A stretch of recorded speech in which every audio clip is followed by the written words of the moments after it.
Hello dear friends. നമ്മൾ HSA Malayalam എഴുതാൻ തയ്യാറെടുത്തിരിക്കുന്നവരായിരിക്കും. ചിലർ കേട്ടറ്റ്, സെറ്റ്, നെറ്റ് ഇതൊക്കെ ക്വാളിഫൈഡ് ആകുന്നതിന് വേണ്ടിയിട്ട് കഷ്ടപ്പെട്ട് പഠിക്കുന്നവരുണ്ടാകും. ഇനി ഇതൊന്നും അല്ലാതെ BA മലയാളം പഠിച്ചിട്ട് അല്ലെങ്കിൽ MA മലയാളം പഠിച്ചിട്ട് ഇനി എന്ത് ചെയ്യണം എന്ന് ചിന്തിച്ചിരിക്കുന്നവരുണ്ടാവും. അപ്പോൾ നിങ്ങളോടെല്ലാം എനിക്ക് പറയാനുള്ളൊരു കാര്യമെന്ന് വെച്ചാൽ, ഒന്നാമത് നമുക്ക് എത്രത്തോളം ക്വാളിഫിക്കേഷൻസ് ഉണ്ടാക്കിയെടുക്കാവോ അത്രത്തോളം ക്വാളിഫിക്കേഷൻസ് നമ്മൾ ഉണ്ടാക്കിയെടുക്കണം.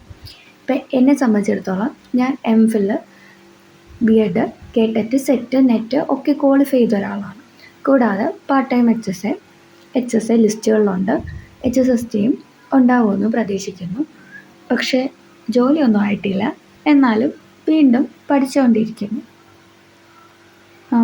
HSA ആദ്യത്തെ 50 റാങ്കിനുള്ളിൽ തന്നെയാണ്, പക്ഷേ ജോലി കിട്ടിയില്ല, കിട്ടുമായിരിക്കും.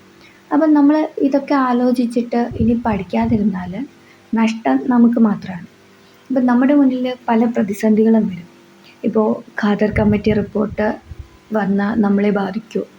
അതല്ല, ഇനി HSA ക്വാളിഫിക്കേഷൻ മാറും, HSA മലയാളം ഉടൻ വിളിക്കും, അല്ല എനിക്ക് പഠിക്കാനൊന്നും തോന്നുന്നില്ല, എനിക്ക് പഠിക്കാനൊക്കെ ഭയങ്കര മറവിയാണ്, ഞാൻ പഠിക്കുന്ന ഒന്നും ഓർത്തിരിക്കാറില്ല, ഞാനിതൊക്കെ പഠിച്ചാൽ എനിക്ക് രക്ഷപ്പെടാൻ പറ്റൂ, ലിസ്റ്റിൽ വരൂ, ലിസ്റ്റിൽ വന്നാൽ തന്നെ ജോലി കിട്ടുമോ, നിയമനമൊക്കെ നടക്കുന്നുണ്ടോ? ഇങ്ങനെയുള്ള ആവശ്യമില്ലാത്ത ക്വസ്റ്റ്യൻസ് ഒന്നും നമ്മുടെ പഠനത്തെ ബാധിക്കരുത് എന്നാണ് എനിക്ക് പറയാനുള്ളത്. നമ്മൾ ജോലി കിട്ടുന്നവരെ പഠിക്കാം.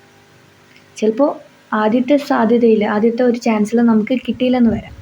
പക്ഷേ നിരന്തരം നമ്മൾ പരിശ്രമിച്ചു കൊണ്ടിരുന്നാൽ നമുക്കൊരു ദിവസം ജോലി കിട്ടും എന്നുള്ളത് ഉറപ്പ് തന്നെയാണ്.